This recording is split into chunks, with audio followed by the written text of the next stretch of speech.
and welcome to another episode of the Marco Podcast.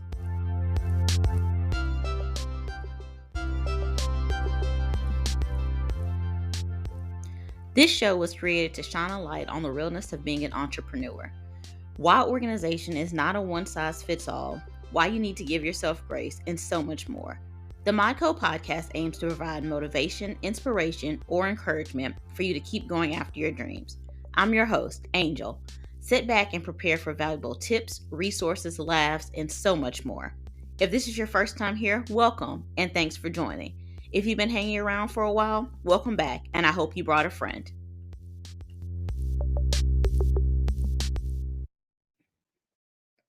This episode is sponsored by Stepping Stone Counseling in Monks Corner, South Carolina. Through compassion and empathy, Stepping Stone Counseling provides counseling to women and men who have PTSD, anxiety, depression, and who have gone through or are currently going through domestic abuse and violence. Stepping Stone Counseling will meet you where you are and work with you to get you to where you want to be. You can get in contact with them by calling 843-499-8180 or emailing them at steppingstones72@gmail.com. Fear and Forgiveness, a 16-day devotional and fasting journal, is still available for pre-sale. You can head over to my website, themodcosc.com/book, to pre-order your copy today. And if you use the code SHIP, SHIP, you'll get free shipping. Hello, everyone, and welcome to another episode. Today, I have Penny Fitzgerald on the show. Penny has been bringing joy through her wine tasting experiences and has inspired hundreds of women to set and reach their goals through training, coaching, and retreats for over 17 years.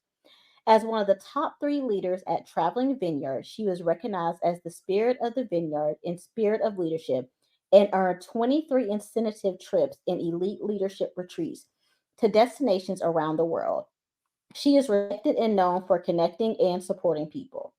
As creator and director of fun of her company, Penny for Your Shots, she's now bringing the fun and inspiring women to dream bigger, helping them remember what brings them joy, reminding them that their stories matter, collaborating with brilliant women, giving them the resources and courage to remember their creativity and dreams. Let's welcome Penny. Hi, Penny. How are you? Hi, I'm great. Thank you, Angel. It's great to be here. You're welcome. It's great to have you here. So, everyone, I was a guest on Penny's episode in March, and I'll have to link the exact episode that I was on into the show notes so that you all can check it out. And if you follow me on social, then you have seen me reshare it as well. But I will link it because her show, Penny for Your Shots, is super fun. So, Thank Penny, you.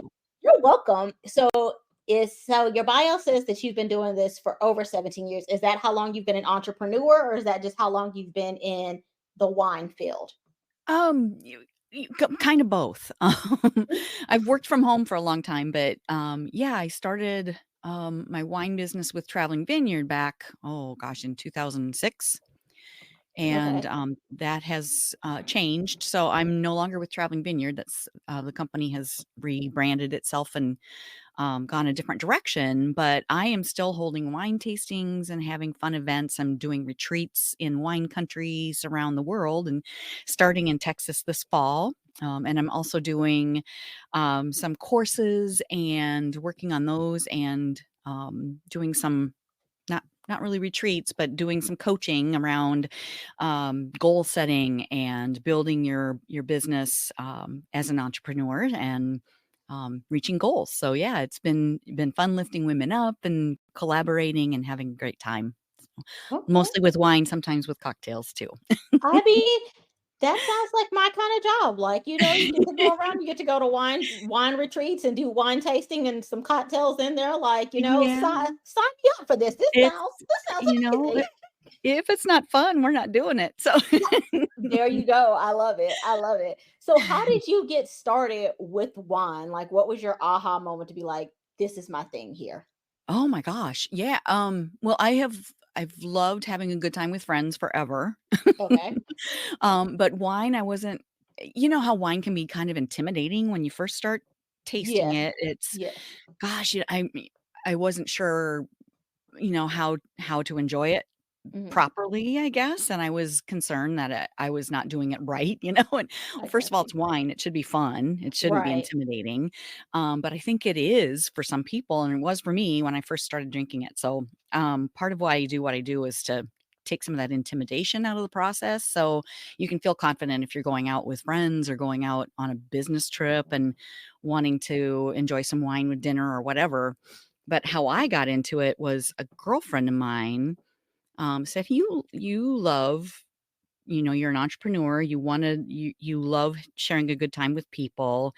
You love wine." And at the time, I could pronounce Merlot, and I thought it was pretty good, Uh, Hey, Yeah. that's about as far as I can go. So Well, yeah, yeah. It was it was intimidating. So, but this girlfriend, she said, "You should check this company out." She had heard about this company, and so I sent in for some information and got back and I thought, "Oh gosh, this sounds like fun." So, just kind of tried it on a whim and well, my husband and I had gone to on vacation to wine country and over the course of a week we had joined 7 wine clubs. oh wow. And when we got back home, 16 cases of wine were arrived within the next like couple of weeks. Oh my goodness. Yeah, so we were kind of bit by the wine bug at that point in time. So, Yeah, I would yeah, say I kinda so. So were jumped these in. wines that you all had tasted, or was it just like, okay, I tasted one from the spring and now I just want to sample all their stuff? Or how Well, did you end up with kinda. 16 cases? At Okay. yeah, at like, 7 different wineries, we decided, "Wow, these wines are pretty good. Let's have some shipped back." And so, yeah, Okay. we had joined those wine clubs, but, yeah, along the way, we had tasted some and, um, you couldn't fit that much in our suitcases, and you'd kinda lose track of how much you actually do buy, and Okay. And nobody was holding the other person accountable to be like, hold on, I think we That's have right. enough already. Okay. Okay. Right, right, yeah, we were in the early stages of our relationship, so, yeah, we were Okay. Okay. I got you. I understand now. Okay. yeah. Yeah, many Oh years good. ago, so Okay. Oh my goodness. Okay, so y'all joined the 7 wine clubs, had the Uh-huh. 16 cases of wine. Yeah, Okay. yeah, we were a Oh, little over the top on that. it's so you live and you learn, right? That's right, that's right. Well, and it was in the time back before I knew I mean, I've studied since, and I'm now a certified specialist of wine, so I know a little bit more about wine, and Right. there's always more to learn because it's such a vast product. I mean, there's thousands of varietals around the world, so there's always Mhm. something new to learn, but that was back before I even knew I mean, you see in the movies wine and it's described, it's this romantic product and it improves with age. So we at the time thought that, well, all wine gets better with age. That's not true. Oh, okay. I did not know Yeah. that. Yeah. So we had all this wine shipped home. So we were saving it, for parties or for Christmas or whatever Right. and drinking some along the way too, but, we were saving some of the more higher end wines for special occasions, and it was, through the course of doing my doing my traveling vineyard business and then studying about wine and learning more about it that, no, not all wine is meant to be aged, and most wine is not meant to be aged. It's meant to be drunk within, 6 months to 2 years of Oh, purchase. Yeah, because it's not I mean, some wine you can cellar longer, but, I thought all wine was better with age at that point in time, and nope, yeah. not true. Yeah, so a couple years later, we went to open a bottle, and it was like, "Ooh, this doesn't taste like I remember it." Yeah. It had oxidized and gotten it was over the hill, it was past its prime, and yeah, so that was a Interesting. really hard and expensive lesson to learn that, no, don't save those wines. So we had a big party with our family and shared some Yeah. wine Just share it's before like drink we all of went. this, please. Yeah. Because that's what I was gonna ask. What did y'all do with all those cases of wine? But Yeah, so I yeah. just learned a lesson myself because like I said, you always hear like fine wine, I age like fine Yeah, wine. And it's exactly. like, well, wine doesn't necessarily age well. So maybe Right. that's not a phrase that we should be No. saying Well, right. Well, and anymore. fine wine, what's the definition of fine wine? Well, it depends on what you like. You That's true. know? That's But yeah, true. the more expensive bottles, some of the wines that are, I don't know, just it just really depends on the varietal of wine, where it's grown, how it's, how it's produced and how high in alcohol it is, how high in sugar it is. So all those factors contribute to it. So now, if you talk to your wine steward, talk to the person that you buy the bottle from and ask how long it can sell or if you're thinking about keeping it for a while. Okay. And yeah, that's kind of the main thing is because how would anybody know that? Right. From Yeah. Yeah. I always say that TV has like misguided us so much and given us so much Absolutely. false information that I know. it's ridiculous. Now I'm gonna be looking at them funny anytime on TV when somebody's like, "Go get that wine out of the cellar that we've been Mhm. saving for 20 years." I'm gonna be like, "Huh, yeah, it's not really good Good anymore, luck with probably." that. So yeah, it probably doesn't taste as good anymore. So what happened when you got started with the traveling wine group and doing that Mhm. business? So how did things kind of flow from there? Yeah, it was so fun, I mean, I'm going into women's homes, predominantly women, it was men Mm. and women too, but couples and stuff, and doing the wine tastings and sharing, little tips about how to store it and how to serve it and what foods to put with it, why you swirl and sniff and all those kinds of fun, take the intimidation out of it, the fun things about wine. And it's already fun, but, making it even more fun and sharing the Right. experience with people, so I had such a blast doing it.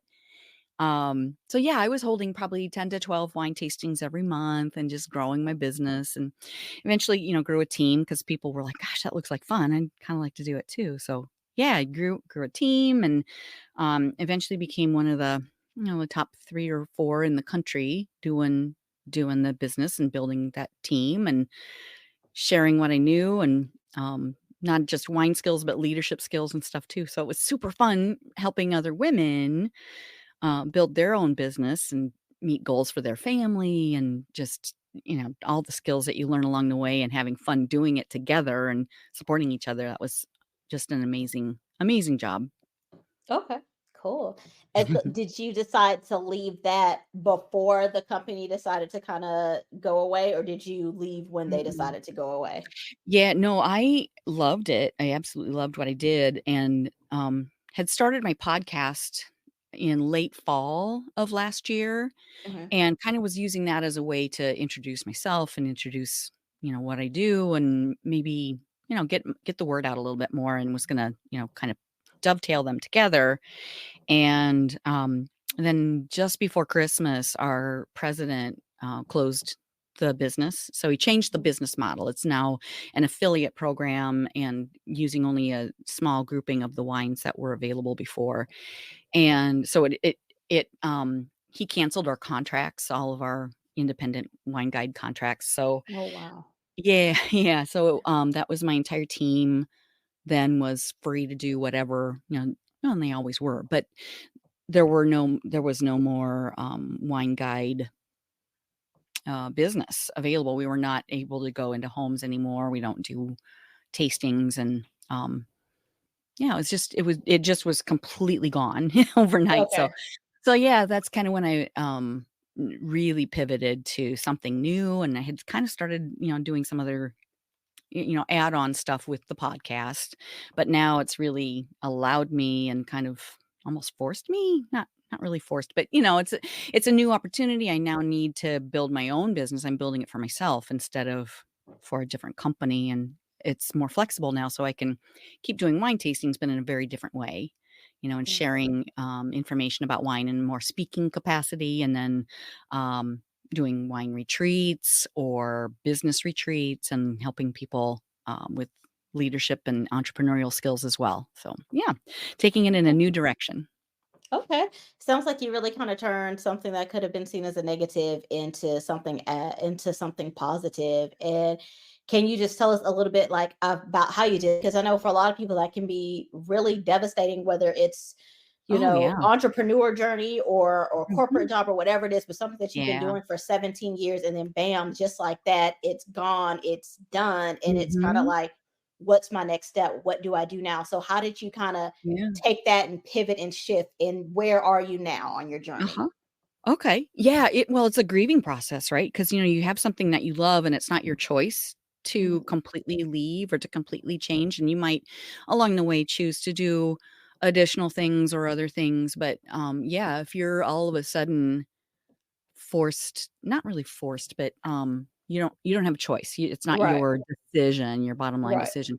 So yeah, I've been going through a grieving process and kind of, the worst part for me or the saddest, hardest part for me has been watching my team members go off and do my leaders, and my team members go do other things. And I'm so happy for them finding new things to bring them joy and to um, cover their family's budget and to do all the other things. But it's just, oh gosh, we built something so amazing together.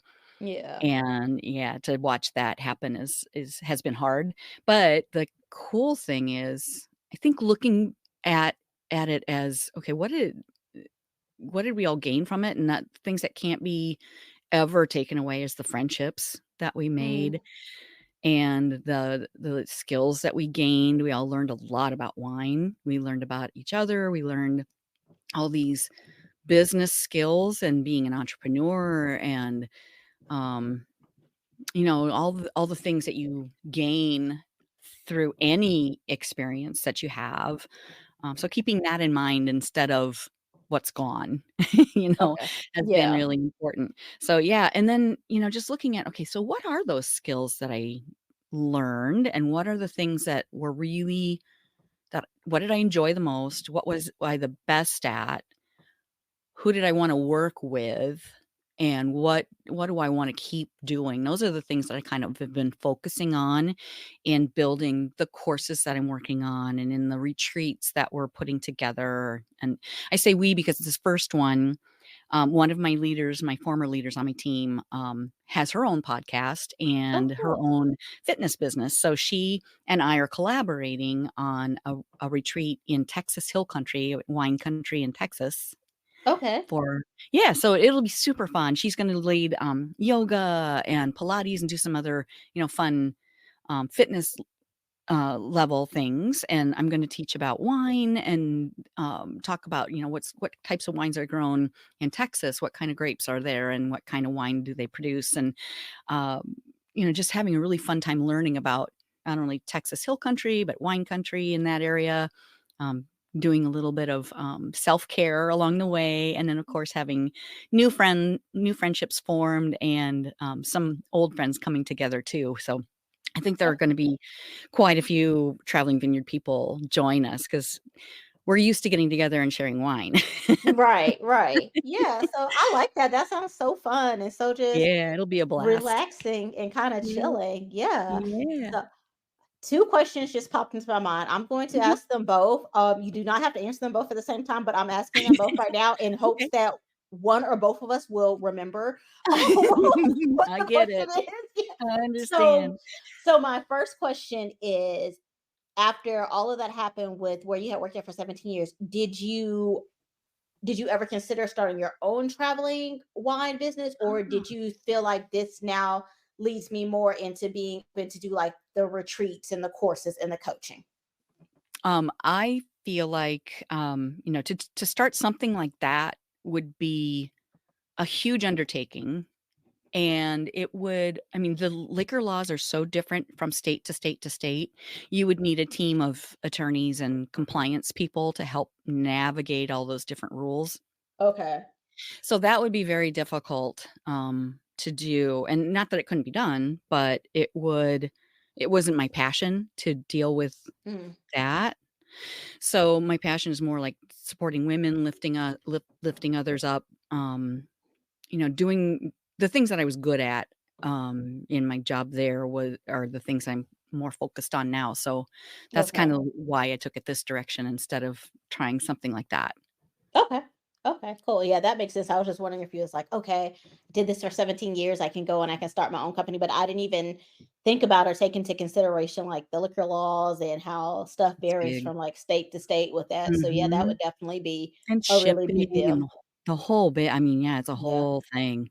Yeah. Like shipping wine is expensive because I know Mhm, one time a friend or somebody, they had like a wine party or something kind of, I guess, along those lines. And mhm. I was like, oh, okay, well, I'll order, a bottle or two or something just to like support them so they can get, their credits and stuff like that. And I think one bottle of wine was like $15, $20. I was like, oh, okay, cool.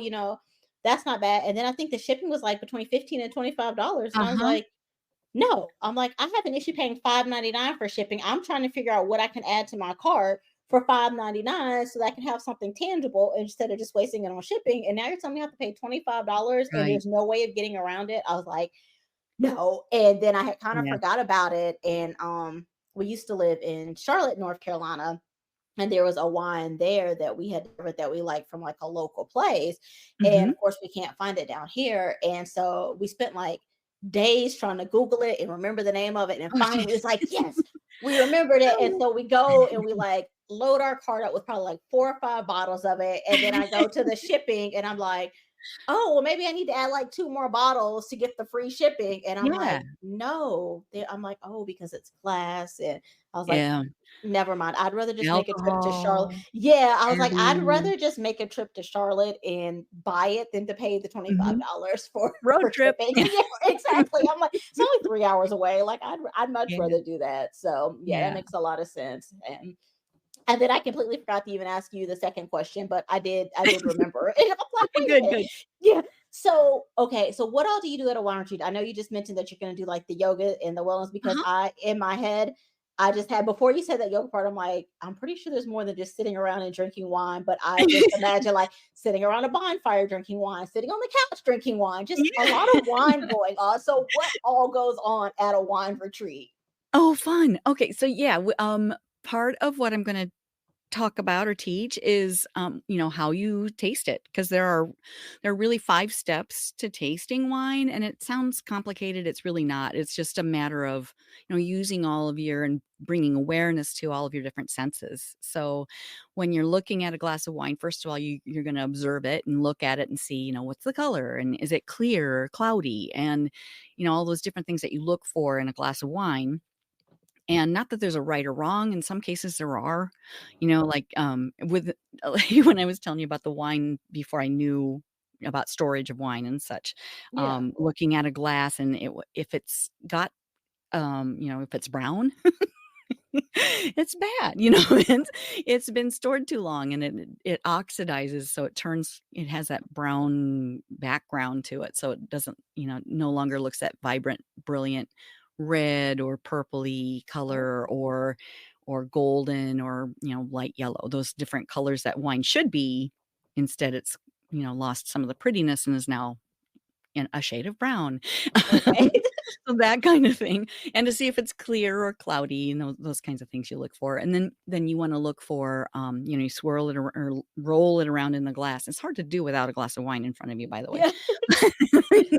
But when you're looking at it, you observe, is it sticking to the sides of the glass or not, and how much is it sticking to the sides, and that's what you wanna look for, like, those are indicators of, like, if there are lots of legs, it's higher alcohol or higher sugar or both, Okay. and, that's something that, it'll be a clue to you, like, how is it gonna feel in your mouth and what's it gonna taste like? So those are some indicators that you kinda look for.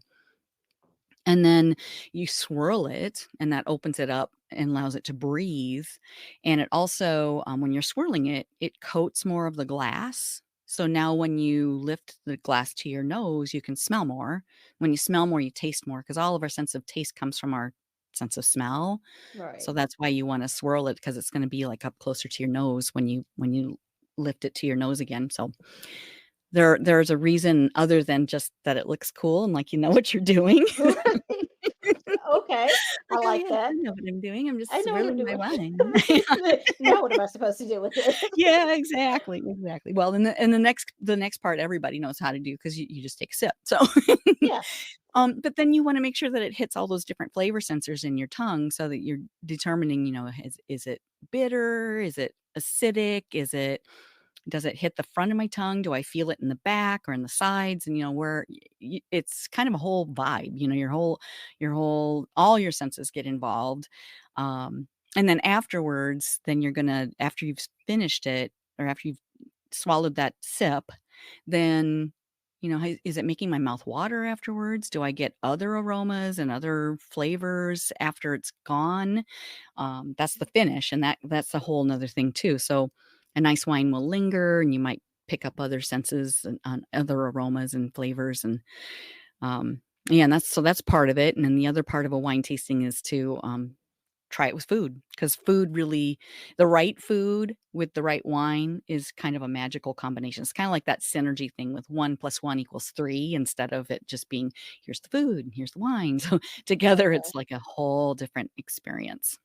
Okay. Okay. So, yeah, Cool. and we make it fun too, so it's not like just, "Okay, oh, now what did you say you did?" You know, it's not you're not gonna quiz anybody or make it's gonna just be a really fun experience, but a way to really learn about wine in a non-intimidating atmosphere.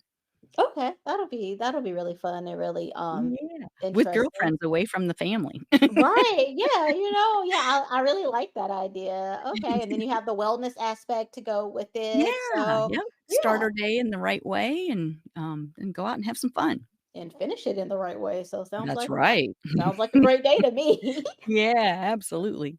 What would you recommend to someone who's like, I've never had wine before, or I have had wine before, but I don't know what to do. Like, what kind would you recommend for them to start with you? A white, a red? What would you Oh, recommend? yeah, that's great. Because yeah, most people when you first start drinking wine, you probably want something a little on the sweet side because most of us start, as Americans, we tend to start it with Kool-Aid Oh yeah. or soda, and growing up, you have that was your treat or, I mean, most of us Yeah. anyway, I feel like. But, so something a little sweet probably, but not syrupy sweet, I would say. So, like a Riesling is always a good place to start. A wine spritzer is nice to start, so you might take, like, a Pinot Grigio and add a little fruit, a squeeze of lemon or lime, and if you like something a little sweeter, use some Sprite. I Mm, don't I don't the older I get, the less I like sugar or less I like sweetness, so I use, like, club soda or, like, a LaCroix sparkling water, maybe a flavored water to make a spritzer with okay. wine, and that's really nice. Like, a white wine is usually an easier entree into the wine world, so, like, Pinot Grigio is always nice. A lot of people like Chardonnay, Okay. or Riesling. Riesling is not always, but, oftentimes you can find a semi-sweet Riesling that's a pretty nice place to start. Okay. Got you. So Riesling. Okay, cool. Yeah. And so with the courses that you're creating, are these like courses similar to like how the retreat is with what to look for in wine, how to taste it, how to go about it, or what are the courses about?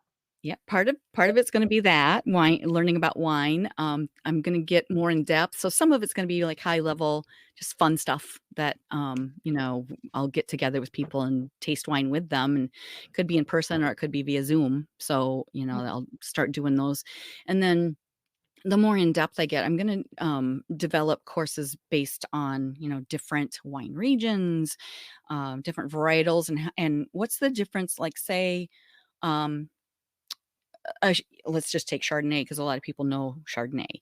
Mhm. So it tastes very different in California than it does um, in France. So where you find wine grown in different regions, it picks up different flavors based on the terroir and the way that the winemaker chooses to make that wine. So it can taste completely different from region to region. And so I'll do some courses on that and then also leadership courses and entrepreneuring. So like not just goal setting, but mainly for entrepreneurs and people in the direct sales field because that's what I know. Right. and, Right. and it's applicable to other industries as well. But how to break down your goals into bite-sized chunks and what do I do from day to day and how do I stay motivated? How do I stay inspired? What do I do for organization? I do a lot of training or did a lot of that with my team and how to use tools to stay organized and to create systems that allow you to be more efficient because most people these days I feel have more than one job Yes. and so yeah and even if you don't, I mean, how do you organize your day and how do you keep on top of all the things that we're all responsible for? We all wear so many hats, and to keep all those balls in the air and keep everything going at once, and we need systems that and when I say systems, I mean, it may just be like, okay, here are the steps that I go through, most people don't think about it like that. You Right. just do what you do, you Right. know? Because you're on autopilot and you're just going Exactly. for it. Yeah. Exactly. And well, maybe there's a more efficient way to do it so that you don't feel so drained at the end of the day or the end of the week, or month. And you know, we just do what we do. And if we can do it in a way that's more joyful and less stressful, I'm all for it. Okay. Okay. Cool. Well, thank you so much, Penny. And so, what's your favorite wine? My favorite, oh my gosh. Um, Depends on the day. Depends on what I'm eating or if I'm just having it with girlfriends or just watching a basketball game. It's basketball season right now, so it depends on what I'm doing. Um, I think I love a dry Riesling for whites. That's one of my favorites because it has so many layers of flavor. It's really complex, but yet easy to drink, and it's great with food. Okay. My favorite red is probably Cabernet Franc. Cab Okay. Franc is one of my favorites, especially from the Loire Valley in France, and I'm geeking out on wine because that's what I do, but That's what you do. Yeah. No, you're fine. You're fine. but yeah, I love it. It's like, it's light, but, balanced and very, it has a lot of, fruitiness to it, but also can be a little earthy and has a lot of different things going on with it, so yeah, those are probably my 2 favorite right now anyway. Okay. All right. Cool. Well, thank you for sharing. And tell us Sure. a little bit about your podcast as well. Oh, thank you. Yeah, my podcast is called Penny for Your Shots, and then Love the it. subtitle is Conversations and Cocktails with Brilliant Women.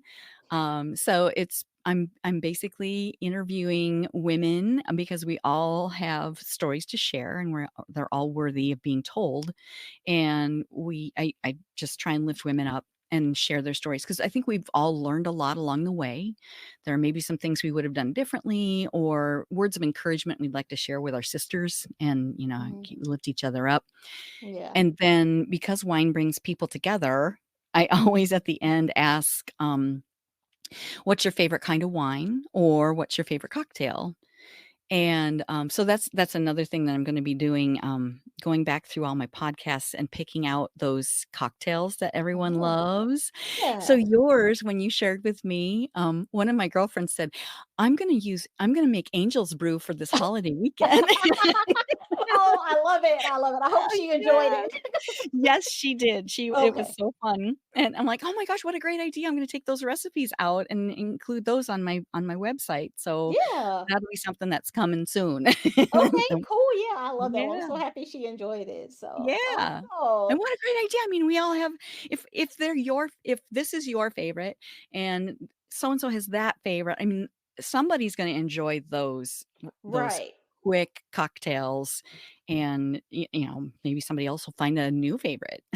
Exactly. Yeah, that's how you find stuff that you like and that you Yeah, discover is by hearing someone else or seeing it somewhere or something like that. exactly. So yeah, we Yep. went somewhere one time to eat and my husband saw this drink on the menu and he tried it and then he just like fell in love with it. Now that's like his go-to. It's his go-to drink. So it's like cool, Yep, you figure trying stuff new out. things. So yeah, you Yeah, have to. So exactly. well, is there anything else you would like to share with us before you go today? Gosh, I just come find me at pennyforyourshots.com. Okay. Connect with me on, social media, and, on social, I'm sometimes Penny for Your Shots spelled out, but on, like, Instagram and, forget which other social that was already taken, so Penny for with a number for your shots, you might find me there too, but if you search Penny for Your Shots, I should pop right up, and love to have you connect with me and, share what your favorite wine is or your favorite cocktail because that brings us together. Yes, it does. And I'll make sure I have all your social links as well. So I will make sure that I Oh, link them in the cool. show notes for people to find Perfect. you a little easier. So yes. Sounds great. Well, Penny, thank you so much for being here today and for educating us on wine. I have learned a lot that I didn't know about, and it has Awesome. made me excited to. I want to go wine tasting now. Again, like I've done it before in the past, but like you said about, your first taste, your first experience with it, I think I was probably like 23 or something like that. And my Mhm. husband and I, we had just started dating. I think we had been together for like a year. And I remember we were at the Biltmore and we did a wine Oh, tasting there. nice.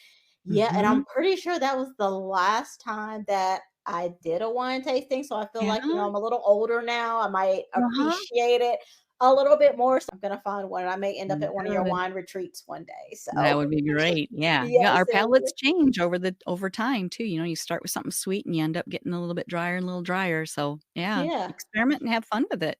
I will. I'm definitely excited to experiment with it and try some things out. Very So, good. well, thank you, and I hope you enjoy the rest of your day.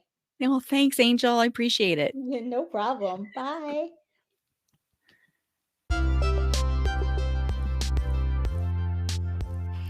Thank you for tuning in to another episode of the Modco podcast. I hope that you enjoyed this episode and learned something from it. Be sure to share this episode with a friend, family member, colleague, or anyone you think will enjoy it. Make sure you hit the follow or subscribe button. And if you love the podcast, please leave us a 5-star rating and review on your favorite podcasting app. That helps others to find us and gets us listed in other show recommendations. So you all know that I run on coffee, and so does the show. If you'd like to buy us a coffee, you can do so by clicking on the link in the show notes. Thank you so much, and chat soon.